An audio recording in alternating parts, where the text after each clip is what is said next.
I did, yeah. Over to the crater. Oh, nice. You trading teams on us? No, You're I went out crater. there.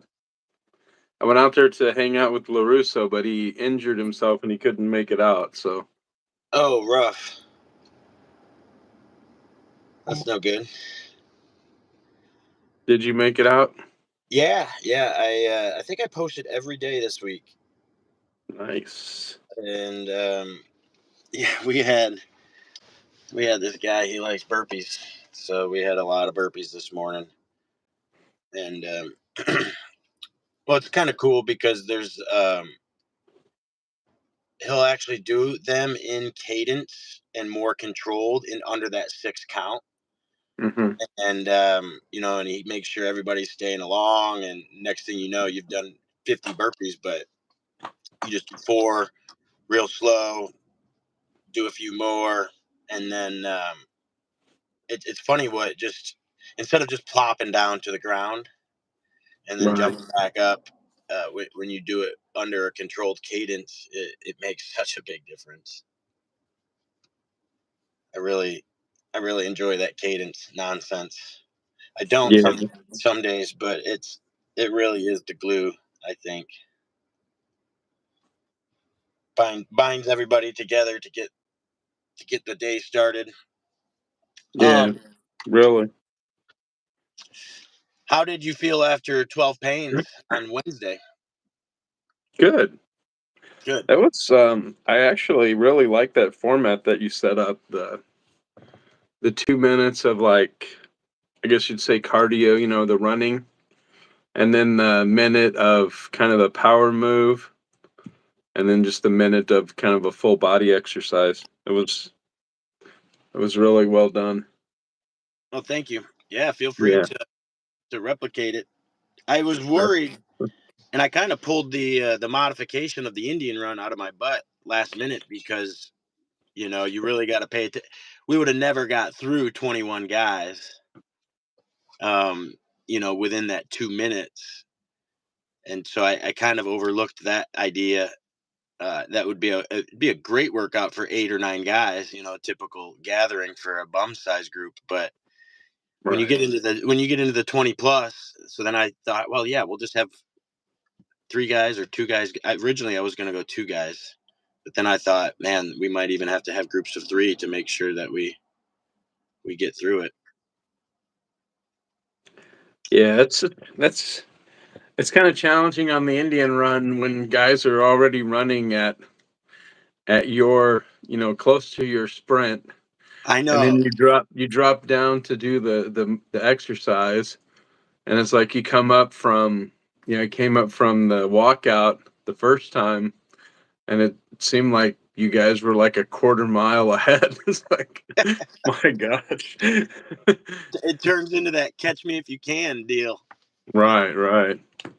Then you're Well, just chasing and you're actually not making up any ground. It's kind of frustrating, but it worked out good. I thought the guys did a good job of pacing, and there were a couple of guys you had to kind of rein in a little bit, but it's really difficult. I think a lot of people have adjusting just going from that catching pace, and then when they get in front, they're already feeling good and feeling hoppy, and so they just start. They think they've slowed down a little bit, but in reality, they're still striding. right, And but that's why I like when if you're a slower guy, get up to the front and just slam on the brakes. The Rod was leading us with a fast paced walk at one point, and it's like, hey, this is your time to lead. So it is what it right. is. I think the major benefit of the Indian run is the again more of a gluing aspect, binding people together, working with different paces. Obviously, the 6 has to kind of double step to stay up with some faster guys, but then I think it's the awareness of the faster guys to actually take note and like look around and say, hey, you're leaving the group, and that's not the purpose of this exercise. We get Right. too caught up in competition mode all the time where we think the idea is to be out front and lead the group and be ahead by more, and it's like, well, sometimes that's the idea, but other times it's to reinforce that we're in this thing together. Right. Well, and it's a leadership. It's a good, on the topic of leadership, it is a good. It really does require leadership, right? Because it can turn into just a complete, crap show so fast. Like we've all been on those Indian runs where the guy takes off at his 8-minute pace, and you know, pretty soon you have a group of four guys jogging and four guys sprinting, and one guy's off into the darkness. So it does require leadership to make it work. You bet. Yeah, it's well, let's use that as a segue Hey, into you the got a fan. You got a fan from back in your Michigan days. yeah, I don't know who that is from the 616, but I was born in Grand Rapids in case you're still listening. Um yeah, I was born in Grand Rapids, Michigan, but we're live here in the St. Louis area these days. I'm from the best part of Michigan, right?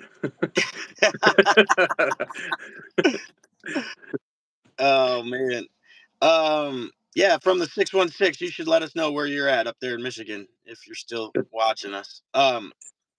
Yeah, let's segue into the Q source though, because that's the that was the whole idea that I kept bouncing around during the conversation um and afterwards the last couple days was what is the proper balance, and is there a proper balance between the relationships, you know, making sure that everybody's together, making sure that everybody's doing the same thing, such as in our Indian run example, or the rules, which is, you've got to run fast enough to get to the front. And if you get stuck on that fact of the rule of how an Indian run is supposed to work, I Hmm. think you can get out of balance with the relationship aspect, the understanding aspect. And so, even in a minute example of running one group exercise, you can see already the tension between,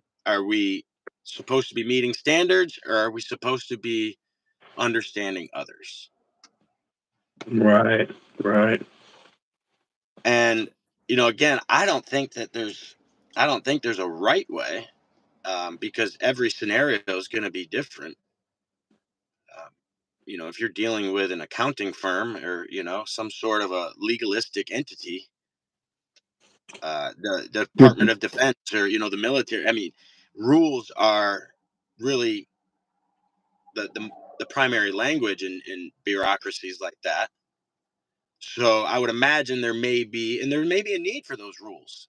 There might be, we got to be careful about, what we choose to tear down. There's unintended consequences of just removing the rules. Right.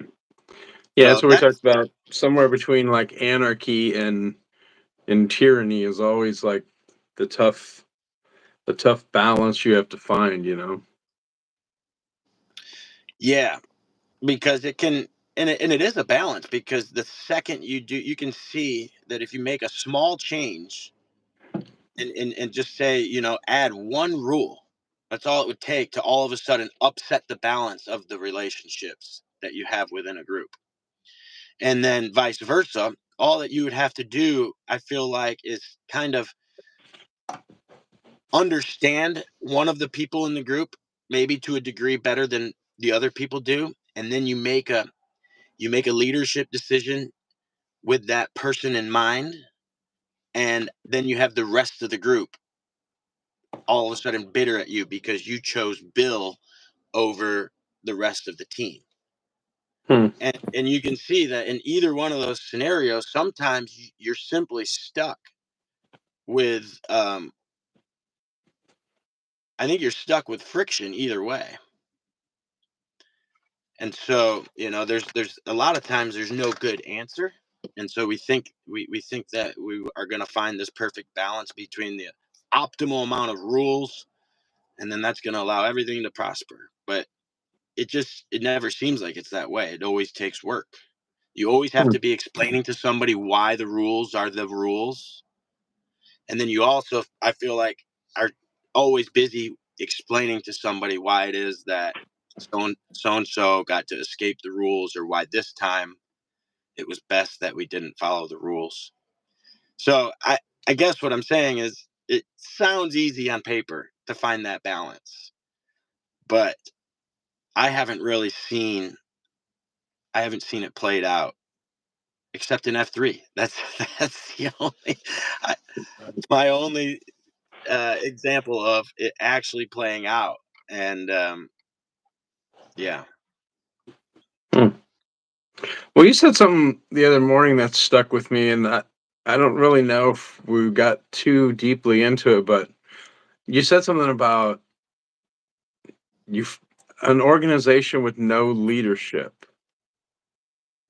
and you asked if do organizations need to have a leader, and I felt like your answer you didn't feel like they did, and I was kind of like I wanted to get more into that. Did I just like misunderstand that, or I So was I was pretty gassed at the point of that conversation, so yeah, well, if I remember right, I think, and I'm not so sure if I even believe this myself, but Dredd brought up the example of the Christian church.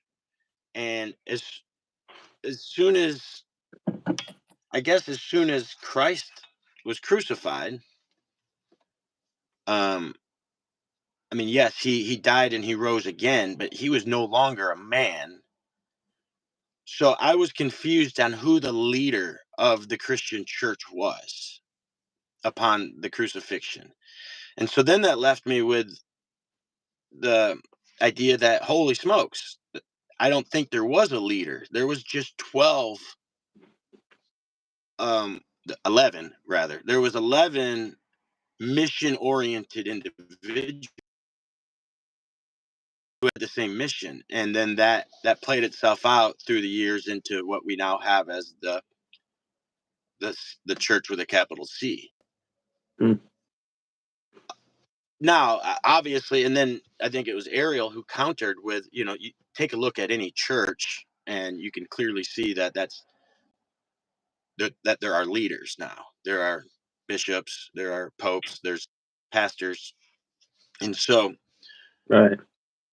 I do see that underneath the capital C church, there are teams. You have your Anglican team, you have your Baptist team, but I Sure. still am almost wondering, is there a true leader? And so Well, that's what made me think, holy cow, are we going about this wrong by claiming to have a leader instead of all of us, you know, assuming we are the leader and working together. It's just a perspective approach, I guess. But go ahead and poke the holes in it. Let me know where I've gone no, I wrong. just I don't know. I think it's a very it's just an interesting thought process, you know. Like I always see the leader of the church as Christ. Like Yes. that's who we should be following, and you know, and then you have your different that's the point too though, this is another thing I was thinking about this week was so you think of we're talking about teams, but the team so you have bullfrogs and you have lizards, right? But then so let's say in F3, is F3 a lizard organization? We can answer that question. And then is First Capital Region, is it a lizard organization? And then is Bums Hollow a lizard organization? And then it gets down to, am I a lizard or am I a bullfrog? And you can really do that in each like layer of your life, right? Like work, like do I work for a lizard organization? And if I don't, why? Am I a lizard or am I just, sitting on my toadstool croaking all day and waiting for, society tells me at 65 I can hang it up and go fishing, right? But it's each of those layers like, I guess questioning and constantly it's just constant adjustments. Dred's always talking about that how we always make the airplane analogy. If you just take off and fly, and you never check the radar, check the map, figure out your course corrections, and that's been I've been thinking about that a lot, a lot recently of you're in a you know, you're in a s we're always in teams of some sort. Very, very rarely are we, or hopefully, are we trying to do things by ourselves, right? So are you, in your little team, are you a lizard team? And is your lizard team helping the next level of organization to be a lizard? And I think that's leadership, right? Is constantly sending that ripple out a little bit farther each time. Yeah. I guess it's like in sports, if you have a kid, if, let's say your son, right? If he wants to be state champion, very, very, very rarely is he going to become a freshman, join the wrestling team, and win state championship, right? First he wants to win his first match, right? Then he helps his team win the first a meet for the first time, and those ripple. That's how you grow, and then eventually, everybody sees the guy who wins the Super Bowl, but they don't see how they came up short. They barely missed the playoffs one year. Then they make the playoffs and they get destroyed. And it's those ripples that you're constantly sending out and developing, right? Yeah, it's avoiding the static. That's again the whole theme, Yeah. that avoiding the status quo, Yeah. avoiding the destination syndrome. It's all within that same theme as an individual, and then also, as in the teams that you play for or play within. Yeah, it's a great point, because it has to be something that I think often we just look at it maybe in our job perspective, or we choose one domain of our life, and then we choose to analyze that domain, and we say, yeah, I work for a lizard company, so that's great. We're always taking on new deals. We're always, acquiring companies, and I'm on the cutting edge of that. And that could be true, but then it's like you said, are you doing that within your own career, or is it just within the company? Are you doing that within your family? Or does your family just go to the same boring vacation, and the kids do the same thing and murmur underneath their breaths, and, I wish we would do something new. So it's, but that's, and at least with my experience, it's difficult. That's what we keep wrestling with, is as humans, I think we do want to find some destination. We can't wait for the weekends. Mm. We just need to get to this magic point. Just as soon as that cruise date happens, then we're good. Once I get the kids out of high school, then it'll be good. Right. And so there's this almost natural need to find a destination, and I think, again, the way in F3 we've been taught to wrestle that is with waypoints. Simply viewing those rest areas possibly as just waypoints. They're not Mm. near a destination, but they're just a place that we can gather some steam, take orientation, and then move on forward. But yeah, the your question about, is First Capital a bullfrog? You know, I do feel that the organization is completely lizard like F3. We've seen that, we've felt that. But I'm wondering, as a particular AO, for instance, is it easy for our AOs to fall into the bullfrog category because I guess maybe it's the same location? A lot of Mm. times it's the same people. There's Right. a lot of routine of simply going to the same AO, and Doing I'm the same wondering, thing. yeah, yeah, I mean, our environment dictates a lot of what we do, and so you go to AOs, and they usually have a hill, or they usually have a this, and that same thing gets worn out and maybe used in a variety of ways, but it's still the thing. And so, I'm curious as to,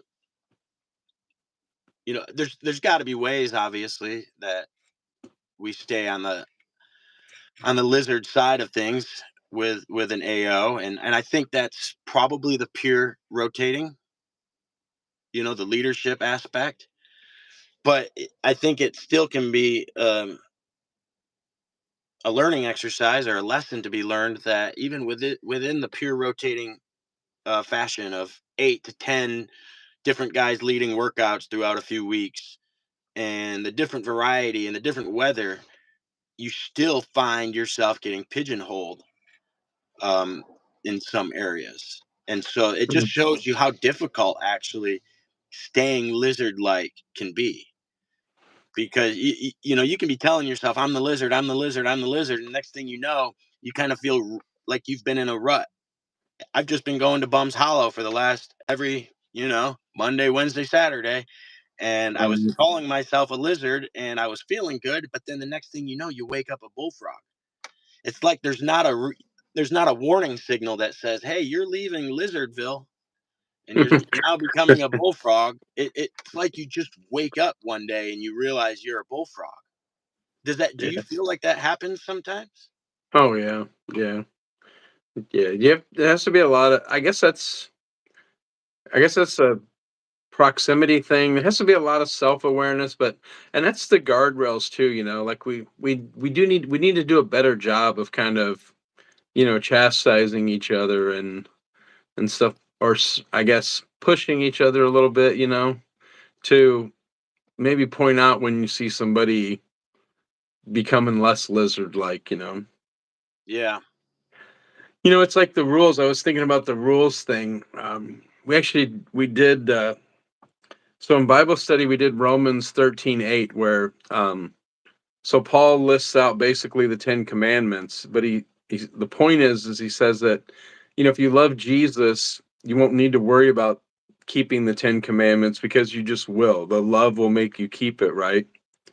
And I was thinking, rules can be good. Like I'm a big rules guy, but rules can also be a negative. Like I was thinking, so the biggest rule in F3 is like leave no man behind, right?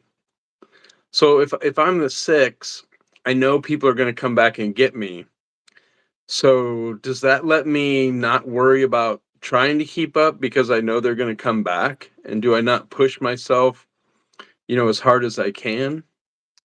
Yeah. And like I found sometimes like when a guy comes back and I want to run faster because I want to, I want to keep up with him, right? Where when you are by yourself, it is easy to think of that rule that, well, they're going to come back, they can't leave me. You know what I mean? Mhm. Like, Yeah, oftentimes rules are simply,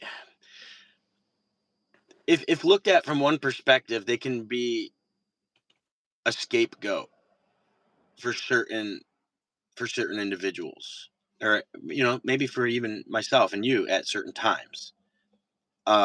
Because if the rule is a limiting thing like that, I'm trying to think of another example of, I guess,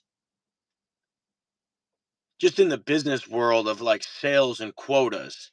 I've always wrestled with that idea. Are quotas a good thing? Because oftentimes you get the individual that just simply meets their quota and then they're done working for the month because they've satisfied the rule. And it's not necessarily uh dovetailing with your example exactly, but you use the rules to justify your laziness. mm, And I don't know even if rules is the correct term. Oftentimes it's just the standards as well. And again, there's some dovetailing in the idea of rules and standards, but that's the thing that is always to be considered as well, is that are you just setting the bar too low with your rules and with your standards that allows that to happen. Yeah, I don't know. And I wish I had a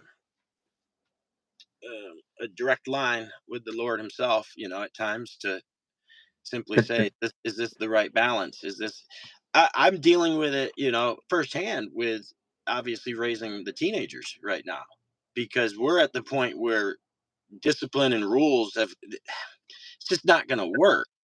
I can't spank my kid. And there's a certain amount of structure and rules that then just becomes tyranny. Mm. And I can see by the way he's responding that he wants to try to make that argument. But, how much do I believe him at this point is still up in the air. But it's clear that a certain amount of structure and a certain amount of rigidity and tyranny is just, it's not good for an adult human being. There has to be some autonomy. And so yeah, that this week has really made me start chewing a lot on the structure of a true lizard organization. And like I said earlier with my example of the church, it really caught me off guard as to how loose the rules should be, possibly. And, Mm. you said the same thing. I'm a conservative as well.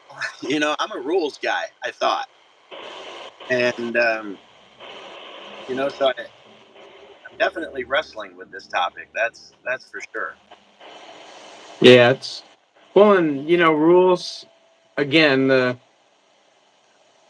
I guess it comes back to the relationship, the proximity versus just giving somebody a list and saying check this off and you are part of the group. And I was thinking too about rules. Like I think rules lead people to inaction sometimes because instead of you see a need and instead of thinking like I'm gonna take care of that or I'm gonna deal with that, you think, well, we have a law and somebody should be enforcing that law, so I'm gonna go that route. Where I think that leads to a lot of issues too, and it's another place where we can kind of step into and lead. When you just see situations and you deal with them. That was the most, to be honest, it was the most unsettling aspect of F3 to some degree. And that's why I think it's so incredible. I couldn't figure out who the boss was. I couldn't figure out who to ask for permission. I couldn't figure out where to turn in the request slip and how long I was supposed to wait before my request was either approved or denied. Mm. That, and I remember it was down at La Belle V after one of the first beatdowns I went to, and it was Trandon. It was House Party was asking the same questions, and he was more disorientated by it than I was, but I was still feeling his pain because he wanted to get involved with the group, but he didn't know where to sign up. And it's really unsettling, I think, for a lot of people to be freed to lead like that.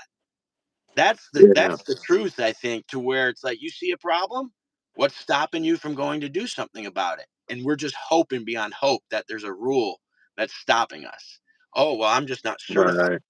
I'm not I haven't been given proper certification to do this. And so we actually really do like rules when it comes to shirking our responsibility. 'Cause then it's Right. really convenient Exactly. to say, oh, well, I don't have a license to drive that size of a truck to fix that. I just Mm. can't do it. It's against the rules. My laziness is justified, you know. Right. But that to me, Right. it was unsettling to see an organization, and I think watching how, especially my wife, most recently with our church, has really just taken charge and started leading in some areas. It it reflects the same principle. I think if done correctly, an organization sets people free to be proactive, to just start, making positive Yeah. changes. Well, yeah, and the parameters, it's that was I really struggled with that as when I was a leader, like as site Q, because I would ask questions and they'd be like free to lead. And I was like, what a cop out. Like what a complete cop out. But then I realized that it was a cop out on my part too, because like you said, I just wanted them to tell me what to do. So if it didn't work, I could say, well, that's what they told me to do. Right. Right. It's a shirking of responsibility for sure. Right. Yeah, but again, it's the thing that you got to have rules, and so it's that balance of figuring out, is this a guardrail that's necessary, or is it just something that's going to allow us to, set aside the inevitable? Mm. Yeah, that's for sure. All right, buddy. Well, hey, I'm gonna let you go. I got some things I gotta get to. All right. We met our minimum standard of 30 minutes, so we met. And check that off.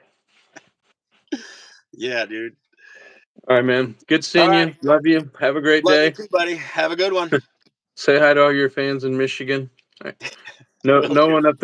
no one up there remembers me, so you're doing good. That was way back in that century, man. All right, bye. But